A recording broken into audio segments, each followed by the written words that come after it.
Hello friends, एसकेला classes में आप सभी का स्वागत है। कॉन्स्टिट्यूशन पे हमारी चर्चा जारी है और आज हम डिस्कस करने वाले हैं एक महत्वपूर्ण टॉपिक पर जिसका नाम है यूनियन स्टेट रिलेशंस। आप देख सकते हैं, ये हमारा आज का टॉपिक है यूनियन स्टेट रिलेशन यानी केंद्र व राज्य का संबंध। तो शुरू करते हैं हम आज के विषय को और देखते हैं कि कॉन्स्टिट्यूशन में यूनियन स्टेट रिलेशन को लेकर क्या व्यवस्था है। लेकिन उससे पहले आपसे रिक्वेस्ट है कि अगर आपने अभी तक हमारे चैनल को सब्सक्राइब नहीं किया है तो प्लीज़ इसे सब्सक्राइब कर लें और बेल आइकन को भी प्रेस कर लें ताकि हमारे नए वीडियो की नोटिफिकेशन आपको मिलती रहे। दोस्तों, भारत में स्वतंत्रता के बाद से अब यहाँ से भारत में स्वतंत्रता के बाद से ही केंद्र व राज्यों के संबंधों का जो मामला है वो अत्यंत ही संवेदनशील रहा है। चाहे भाषा की बात हो, चाहे विकास की असमानता की बात हो, नए राज्यों के गठन की बात हो या राज्यों का पुनर्गठन या राज्य के विशेष दर्जे की बात हो, किसी न किसी बात को लेकर हमेशा राज्यों व केंद्र के बीच कोई न कोई मामला बनता रहा है। संविधान के भाग 11 में आर्टिकल 245 से लेकर आर्टिकल 293 तक के प्रावधान केंद्र राज्य संबंधों को लेकर है। संविधान में केंद्र व राज्यों के बीच सहयोग और समन्वय को सुनिश्चित करने के लिए विभिन्न प्रकार के प्रावधान बनाए गए हैं। मित्रों, यूनियन स्टेट रिलेशन 3 भागों में विभाजित है। अगर हम यूनियन स्टेट रिलेशन की बात करेंगे तो 3 भागों में विभाजित है। जो कौन कौन है आप देख सकते हैं। इसमें सबसे फर्स्ट है कि लेजिस्लेटिव रिलेशन यानी विधायी संबंध, जो आर्टिकल 245 से लेकर आर्टिकल 255 तक है। नेक्स्ट है आपका दूसरा एडमिनिस्ट्रेटिव रिलेशन, जो यानी प्रशासनिक संबंध, जो आर्टिकल 256 से लेकर आर्टिकल 263 तक में है। और तीसरा जो है वो है फाइनेंशियल रिलेशन यानी वित्तीय संबंध, जो आर्टिकल 264 से लेकर आर्टिकल 293 तक है। तो ये 3 हैं जो हमारे कॉन्स्टिट्यूशन में ये प्रोविज़न है। अब हम एक एक करके इन तीनों के बारे में डिस्कस करेंगे। आज इस वीडियो में हम लेजिस्लेटिव रिलेशन के बारे में चर्चा करने वाले हैं, जिसके बारे में प्रोविज़न जो है कॉन्स्टिट्यूशन के आर्टिकल 245 से लेकर आर्टिकल 255 तक में बताया गया है। दोस्तों, भारतीय संविधान लेजिस्लेटिव रिलेशन को 2 भागों में विभाजन करता है, जिसमें पहला है आप देख सकते हैं, जिसमें सबसे फर्स्ट है कि विथ रिस्पेक्ट टू टेरिटोरी या डॉक्ट्रिन ऑफ टेरिटोरियल जुरिडिक्शन। और नेक्स्ट है दूसरा जो वो है with respect to subject matter. इसमें एक को कहते हैं ये विथ रिस्पेक्ट टू टेरिटोरी यानी जो टेरिटोरियल जुरिडिक्शन वाला है इसको क्षेत्रीय संबंध का सिद्धांत बोलते हैं, और रिस्पेक्ट टू सब्जेक्ट मैटर यानी ये विषय वस्तु का सिद्धांत इसको बोलते हैं। तो मित्रों, अब हम सबसे पहले टेरिटोरियल जुरिडिक्शन यानी जो फाला जो इसमें है इस पे हम डिस्कस करने वाले हैं। तो इसको सबसे पहले हम डिस्कस करेंगे कि डॉक्ट्रिन ऑफ टेरिटोरियल जुरिडिक्शन होता क्या है। इसके बारे में जो प्रोविज़न है वो हमने शुरू में ही बता दिया गया कि 245 से लेकर 255 तक में बताया गया है। फ्रेंड्स, कॉन्स्टिट्यूशन का जो आर्टिकल 245 का क्लास फर्स्ट और क्लास सेकंड है इस पे हम फोकस करेंगे। कॉन्स्टिट्यूशन का आर्टिकल 245 का क्लास फर्स्ट यह कहता है कि इस संविधान के प्रोविजन के अधीन रहते हुए संसद संपूर्ण राज्य क्षेत्र या उसके किसी भाग के लिए तथा किसी राज्य का विधानमंडल उस संपूर्ण राज्य क्षेत्र या उसके किसी भाग के लिए विधि बना सकेगा। आर्टिकल 245 का क्लास सेकंड क्या कहता है? तो ये कहता है कि संसद द्वारा बनाई गई कोई विधि केवल इस आधार पे अविधिमान्य या इनवैलिड नहीं समझी जाएगी कि वह भारत राज्य क्षेत्र के बाहर भी लागू होती है। इसका मतलब यह हुआ कि संसद द्वारा बनाई गई विधियां न केवल भारत के भीतर स्थित व्यक्तियों और उनकी संपत्तियों पर लागू होंगी, बल्कि भारत के बाहर निवास करने वाले भारत के नागरिकों और उनकी संपत्तियों को भी लागू होंगी। इस कड़ी में हम जो है ये थ्योरी ऑफ टेरिटोरियल नेक्सस यानी जिसको क्षेत्रातीत का सिद्धांत भी कहते हैं, इसको भी हमको जानना होगा।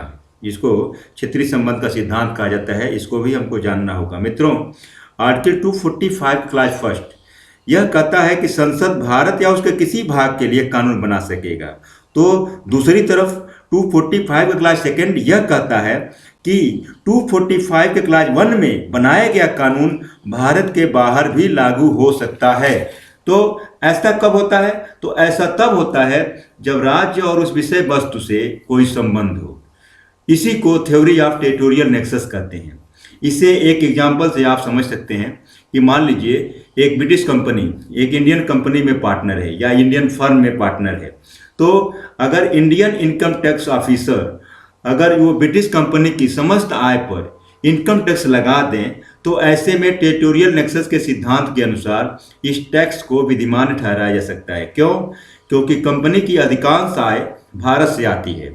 ब्रिटिश कंपनी का उस कंपनी से यह संबंध उसे भारत में ही स्थित मानने के लिए पर्याप्त है, अर्थात यह माना जाएगा कि वह कंपनी भारत में ही स्थित है।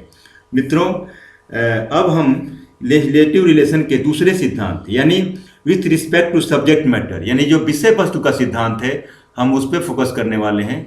इस पर हम डिस्कस करेंगे कि विषय वस्तु का सिद्धांत क्या है। तो विषय वस्तु संबंधित सिद्धांत के बारे में जैसा कि आप जानते हैं कि ये कॉन्स्टिट्यूशन में इसके लिए प्रोविज़न है। आप जानते हैं कि फेडरल कॉन्स्टिट्यूशन में केंद्र व राज्यों के बीच सेपरेशन ऑफ पावर रहता है। संविधान की जो 7वीं अनुसूची है, 7th शेड्यूल, हमारे यहाँ जो सेपरेशन ऑफ पावर अगर कोई पूछे कि हमारे यहाँ कॉन्स्टिट्यूशन में कहाँ है, तो कॉन्स्टिट्यूशन का जो शेड्यूल 7th है और उसको अगर आर्टिकल 246 के साथ पढ़ा जाए तो ये दोनों जो प्रोविज़न है वो सेपरेशन ऑफ पावर को बताते हैं। तो कॉन्स्टिट्यूशन का जो 7वीं अनुसूची यानी जो 7th शेड्यूल है वो केंद्र और राज्यों के बीच विधायी शक्तियों का वितरण प्रदान करती है। विधायी विषयों को 3 सूचियों में बांटा गया है, अर्थात आप देख सकते हैं यहाँ मैंने मेंशन कर दिया है, यूनियन लिस्ट है, फिर स्टेट लिस्ट है, आप तीनों को देख लीजिए, फिर कंकरेंट लिस्ट है। इनमें हमने इसके विषयों को भी बता दिया है कि इसके विषय में कौन कौन है। ठीक है, तो ये जो है आप ऐसे यू करके देख लीजिए। यूनियन लिस्ट में देखिए कि यूनियन लिस्ट, स्टेट लिस्ट और कंकरेंट लिस्ट 3 लिस्ट हैं। यूनियन लिस्ट में करीब लगभग ये 100 विषय सम्मिलित हैं। देखिए लिख दिए हम 100 विषय, 100 सब्जेक्ट है, जिसमें मेनली कौन कौन है जो राष्ट्रीय महत्व के विषय हैं, जैसे आपके डिफेंस हुआ, बैंकिंग हुआ, रेलवे हुआ और जो फॉरेन अफेयर से रिलेटेड जो मामले होते हैं ये सारे जो है यूनियन लिस्ट में आते हैं। उसी तरह से स्टेट लिस्ट में देखिए, स्टेट लिस्ट में कुल जो है 61 सब्जेक्ट हैं प्रेजेंट टाइम में स्टेट लिस्ट में 61 सब्जेक्ट हैं। इसमें कौन कौन होंगे कि पब्लिक ऑर्डर है, पुलिस है, पब्लिक हेल्थ है, एग्रीकल्चरल है और भी इसके अलावा ढेर सारे हैं। उसके बाद से तीसरा जो है आप कंकरेंट लिस्ट देखिए। कंकरेंट लिस्ट में प्रेजेंट टाइम में 52 सब्जेक्ट हैं, जैसे एजुकेशन हुआ, आपका फॉरेस्ट हुआ, क्रिमिनल लॉ एंड प्रोसीजर है, क्रिमिनल प्रोसीजर है, सिविल प्रोसीजर भी है। इन विषयों पर जो कानून बनाने की शक्ति है वो केंद्र और राज्य दोनों को ही है। मतलब क्या हुआ कि ध्यान से समझिए कि हमने यूनियन लिस्ट जो बताया 100 सब्जेक्ट, इस पे कानून बनाने का पावर किसको है? तो सेंट्रल को है, यानी संसद को है। स्टेट लिस्ट पे कानून बनाने का पावर किसको है? तो स्टेट को है, स्टेट मतलब लेजिस्लेचर को। और कंकरेंट लिस्ट में जो सब्जेक्ट हैं उस पे दोनों को पावर है बनाने का, किंतु दोनों द्वारा बनाई गई विधियों में अगर कोई कन्फ्लिक्ट होता है तो केंद्रीय विधि यानी संसद की विधि क्या होगी? राज्य की विधि पे प्रिवेल कर जाएगी, अर्थात केंद्रीय विधि राज्य पे अभिभावी होगी। फ्रेंड्स, जब भी आप यहाँ देख लीजिए, फ्रेंड्स जब भी आप जो है 7th शेड्यूल को पढ़ें या उसकी बात करें तो उसके साथ आर्टिकल 246 को साथ साथ पढ़ें। क्यों? क्योंकि ये दोनों ही प्रोविजन सेपरेशन ऑफ पावर को बताते हैं। आर्टिकल 246 यह स्पष्ट रूप से बताता है कि संसद को यूनियन लिस्ट व कंकरेंट लिस्ट दोनों पर कानून बनाने की शक्ति है, जबकि राज्य को स्टेट लिस्ट और कंकरेंट लिस्ट दोनों के विषयों पर कानून बनाने की शक्ति है। देखिए, यूनियन लिस्ट व स्टेट लिस्ट को लेकर कोई डिस्प्यूट नहीं है। क्यों? क्योंकि ये बिल्कुल जो है विवाद से परे है, लेकिन कंकरेंट लिस्ट को लेके डिस्प्यूट है। मैं ये कह रहा हूँ कि यूनियन लिस्ट और स्टेट लिस्ट को लेके कोई विवाद नहीं है, लेकिन क्या है, कंकरेंट लिस्ट को लेके डिस्प्यूट है और उसका रीजन ये है कि दोनों उस पर कानून बनाते हैं, इसीलिए ये डिस्प्यूट का कारण बनता है। ऐसे में अगर दोनों द्वारा बनाए गए कानून में कोई कन्फ्लिक्ट है या कोई गतिरोध है तो सेंट्रल का कानून जो होता है वो अभिभावी होता है, वो प्रिवेल कर जाता है, अर्थात सेंट्रल का कानून प्रिवेल कर जाएगा, न कि राज्य का कानून, न कि राज्य का कानून। और इसी कड़ी में एक और भी एस्पेक्ट है जिसके बारे में हमको जानना होगा, रेजुरी पावर के नाम से, जो रेजुरी पावर अर्थात जिसको बोलते हैं अवशिष्ट शक्तियों के बारे में, जिसके लिए प्रोविजन जो है कॉन्स्टिट्यूशन के आर्टिकल 248 में बताया गया है। मित्रों, ये तो तय हो गया कि यूनियन लिस्ट पे सेंट्रल व स्टेट लिस्ट पर स्टेट कानून का निर्माण करेंगे तथा कंकरेंट लिस्ट पे दोनों। लेकिन मान लीजिए अगर कोई ऐसा विषय सामने आ जाए जिसके बारे में इन तीनों लिस्टों में कहीं भी जिक्र नहीं हो, तो ऐसी स्थिति से निपटने के लिए संविधान के आर्टिकल 248 में प्रोविजन बताया गया है। अर्थात वे विषय जो उक्त तीनों सूचियों में नहीं है, यानी न तो वो यूनियन लिस्ट में है, न ही स्टेट लिस्ट में है और न ही कंकरेंट लिस्ट में, तो उस पर विधि बनाने की अनन्य शक्ति, एब्सोल्यूट पावर किसको दिया गया है? आर्टिकल 248 के तहत संसद में, संसद को यह पावर दिया गया है। इसी को संसद की अवशिष्ट शक्तियां या रेजुरी पावर कहा जाता है। फ्रेंड्स, यह सही है कि केंद्र और राज्य में शक्तियों का विभाजन किया गया है, जो अपनी अपनी सूचियों में दिए गए विषयों के बाहर कोई कानून नहीं बना सकते। परंतु समय समय पर ऐसे विवाद उत्पन्न हो सकते हैं कि कोई विषय एक सरकार के अधिकार क्षेत्र में है या दूसरे सरकार के अधिकार क्षेत्र में। इसे निश्चित करने का कार्य किसको दिया गया है? जुडिशियरी को सौंपा गया है।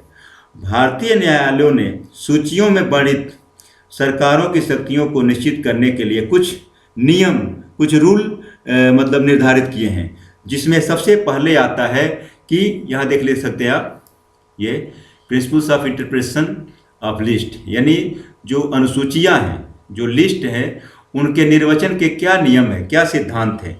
तो उनके लिए हमारे कोर्टों ने कुछ रूल बनाए हैं, जिसमें सबसे पहले जो रूल आता है, सबसे पहला आप देख सकते हैं, वो है doctrine of pith and substance.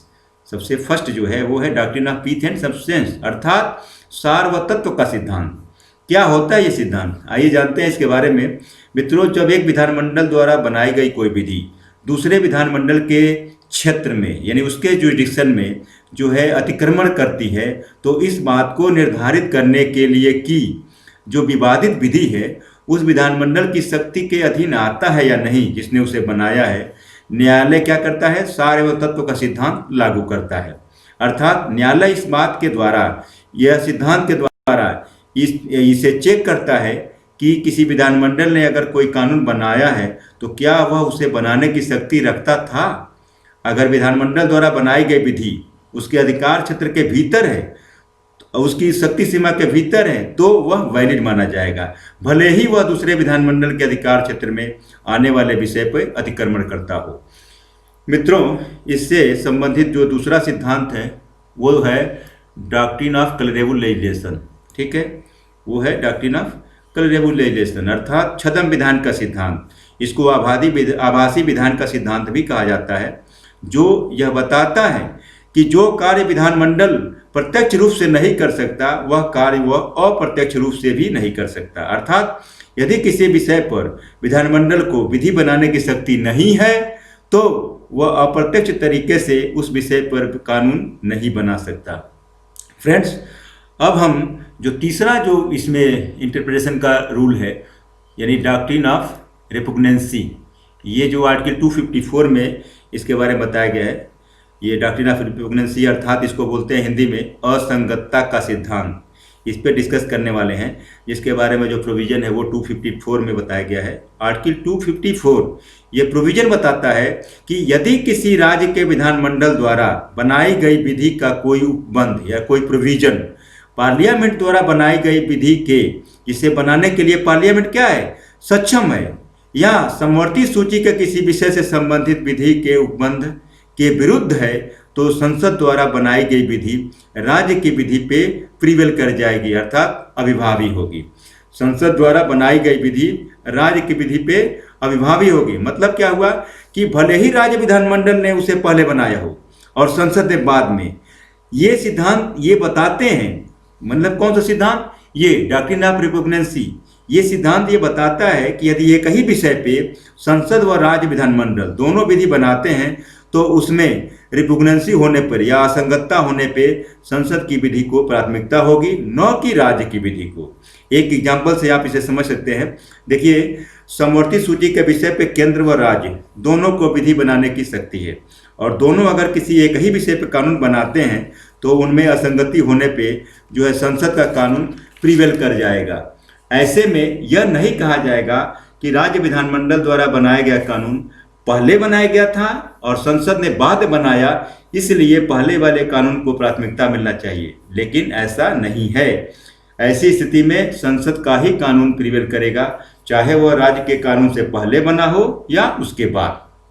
Friends, parliament अब जो हमको जो अगला टॉपिक है वो हमारा ये है कि parliament's power to legislate on state list, यानी अब हम जो है इस पे चर्चा करने वाले हैं, इस पर डिस्कस करने वाले हैं कि अगर संसद द्वारा राज्य सूची के विषयों पर कानून बनाने के बारे में क्या प्रोविजन है। वैसे तो सेपरेशन ऑफ पावर के तहत केंद्र व राज्य अपने अपने क्षेत्र में स्वतंत्र हैं, ठीक है, और कोई किसी के रास्ते में बाधा पैदा नहीं करते। केंद्र संघ सूची के विषयों पर और राज्य राज्य सूची के विषयों पर कानून बनाता है, लेकिन कुछ ऐसी परिस्थितियां आती हैं जिनमें संसद राज्य सूची के विषय पे कानून बनाने के लिए अथराइज हो जाता है। तो आइए देखते हैं कि संसद कब राज्य सूची के विषय पे कानून बनाने के लिए सक्षम होता है। अब वो जो परिस्थितियां हैं वो आपके सामने है, उसमें से एक एक पर हम चर्चा करेंगे। तो सबसे पहले आप देख सकते हैं इसमें है, आप ये देखिए जो आर्टिकल 249 में बताया गया है कि power of parliament to legislate in the national interest, जो आर्टिकल 249 में बताया गया है, यानी राष्ट्रीय हित में जो है पार्लियामेंट को ये पावर कि वो स्टेट लिस्ट पे कानून बना सके। राष्ट्रीय हित में वो परिस्थिति बता रहा है कि सबसे पहला जो परिस्थिति वो क्या है कि राष्ट्रीय हित में जो है पार्लियामेंट राज्य सूची के विषय पे कानून बना सकता है। आर्टिकल 249 के अंतर्गत ये प्रोविजन है कि यदि राज्यसभा में उपस्थित और मत देने वाले सदस्यों के 2/3 बहुमत से अगर रिजोल्यूशन पारित करके यह घोषित कर दिया गया है कि राष्ट्रीय हित में यह आवश्यक है तथा इष्टकर है कि संसद राज्य सूची में वर्णित किसी विषय पर विधि बनाए, तो जब तक वह रिजोल्यूशन इनफोर्स रहेगा संसद का उस विषय पर कानून बनाना विधिसंगत होगा। राज्यसभा का ऐसा संकल्प केवल 1 वर्ष के लिए प्रभावी रहता है। मतलब क्या हुआ कि इस तरह से अगर कोई कानून बनाया जाता है राज्य सूची के विषय पे संसद द्वारा, तो वो उसका इन्फोर्समेंट कब तक रहेगा? 1 वर्ष के लिए। लेकिन इस कालावधि को राज्यसभा हर बार रेजोल्यूशन पास कर करके 1-1 वर्ष के लिए बढ़ा सकती है। संसद द्वारा पारित कोई भी विधि संकल्प के प्रवृत्त न रहने से 6 मास की समाप्ति पे क्या हो जाएगा? प्रवृत्त न रहेगा। मतलब कि अगर वो रेजोल्यूशन फिर 1 साल के बाद के एक्सटेंशन उसका नहीं होता है, वो पार्लियामेंट के द्वारा राज्यसभा के द्वारा उसका फिर से अनुमोदन नहीं होता है, यानी फिर उसको 1 साल के लिए बढ़ाया नहीं जाता है, तब क्या होगा इसी हालत में? तो 6 माह के बाद से वो ऑटोमेटिक जो है वो क्या हो जाएगा? अनइफेक्टिव हो जाएगा वो लॉ। इस कड़ी में देख सकते हैं आप जो दूसरा सर्कमस्टांस है वो है during a proclamation of emergency. आप देख सकते हैं कि आपात उद्घोषणा के दौरान भी ऐसा होता है कि संसद जो है राज्य सूची के विषय पर कानून बनाने के लिए अथराइज हो जाता है। तो आर्टिकल 250 में इसके लिए प्रोविजन बताया गया है। जब आपात उद्घोषणा इन्फोर्स में हो या प्रवर्तन में हो तो संसद को जो है राज्य सूची के किसी भी विषय पे जो है विधि बनाने की शक्ति प्राप्त हो जाती है। संसद द्वारा बनाई गई ऐसी विधि आपात उद्घोषणा के समाप्त हो जाने पे 6 माह के पश्चात ऑटोमेटिक जो है अनइफेक्टिव हो जाएगी। ध्यान रहे कि ऐसे समय राज्यों की जो लेजिस्लेटिव पावर है, जो राज्य, अब ऐसा नहीं है कि ऐसा होने में जो है राज्य का जो है विधायी शक्ति ही समाप्त हो गया, ऐसा नहीं है। राज्य की विधायी शक्ति समाप्त नहीं होती, वरन उनके द्वारा बनाई गई विधि यदि संसद द्वारा बनाई गई विधि के विरुद्ध है तो संसद की विधि अविभावी होगी, यानी प्रिवेल होगी, और राज्य के विधानमंडल द्वारा निर्मित विधि विरोध की मात्रा तक शून्य होगी। मतलब क्या हुआ कि जहां तक वो कन्फ्लिक्ट कर रहा है पार्लियामेंट के लॉ को, वहां तक वो वाइड हो जाएगा, बाकी वैलिड बना रहेगा। तो इस कड़ी में अब जो तीसरा जो सर्कमस्टांस है जिसमें संसद जो है राज्य सूची के विषय पे कानून बनाती है वो है ये कि parliament's power to legislate with consent of the state. ये आर्टिकल 252 में इसके लिए प्रोविजन बताया गया है कि राज्यों की सहमति से बनाई गई विधि।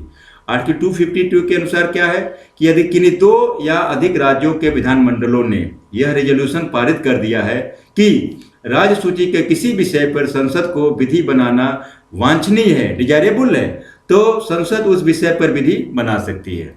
ऐसी विधि को अन्य राज्य भी संकल्प पारित करके अडॉप्ट कर सकते हैं। जैसे ऐसे अधिनियम बाद में केवल क्या होंगे, संसद द्वारा संशोधित या निरसित किए जा सकते हैं तथा राज्य विधानमंडल द्वारा नहीं। मतलब क्या हुआ कि इस तरह से जो इस आर्टिकल के तहत जो लॉ बनेंगे तो उसमें जो अमेंडमेंट होगा या उसको रिपील करने का जो पावर होगा वो किसको होगा, पार्लियामेंट को ही होगा, स्टेट लेजिस्लेचर को नहीं। तो मित्रों, अब ये चौथा जो सर्कमस्टांसेज है जिनमें स्टेट के लिस्ट पे पार्लियामेंट कानून बनाता है वो है ये कि parliament power to legislate for giving effect to treaties and international agreement. Article 253 में इसके लिए प्रोविजन बताया गया है, आप देख सकते हैं। आर्टिकल 253 के अनुसार क्या है कि संसद को अंतर्राष्ट्रीय संधियों और अंतर्राष्ट्रीय करारों के इम्प्लीमेंटेशन के लिए चाहे वह राज्य सूची का ही विषय क्यों न हो, भारत के संपूर्ण राज्य क्षेत्र या किसी भाग के लिए विधि बनाने की शक्ति देता है। मतलब क्या हुआ कि अगर कोई ऐसा विषय है जो भले से ही स्टेट लिस्ट में आता हो, लेकिन अगर वो इंटरनेशनल एग्रीमेंट या इंटरनेशनल ट्रीटी को जो है इन्फोर्स करने के लिए ज़रूरी है तो पार्लियामेंट ऐसे लॉ को बना सकता है। नेक्स्ट जो सबसे आखिरी जो है सर्कमस्टांस है जिसमें पार्लियामेंट स्टेट लिस्ट पे कानून बनाता है तो वो है कि in case of failure of constitutional machinery in state. Article 356 से बताया गया है, यानी राज्यों में जब संवैधानिक तंत्र फेल हो जाता है तो उस दशा में भी जो है पार्लियामेंट स्टेट लिस्ट पे कानून बनाने के लिए अथराइज हो जाता है। इसके बारे में जो प्रोविजन है 356 में है। 356 के अनुसार जब राष्ट्रपति को राज्यपाल की रिपोर्ट पर या अन्यथा यह समाधान हो जाता है कि ऐसी स्थिति पैदा हो गई है जिसमें कि किसी राज्य का शासन इस संविधान के प्रोविजन के अनुसार नहीं चलाया जा सकता, तो राष्ट्रपति यह घोषित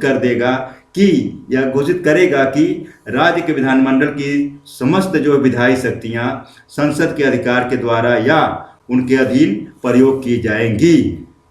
ठीक है, तो आज के वीडियो में बस इतना ही। अपने अगले वीडियो में हम एडमिनिस्ट्रेटिव रिलेशन पे डिस्कस करेंगे। फ्रेंड्स, आपको ये वीडियो कैसा लगा कमेंट करके ज़रूर बताइएगा।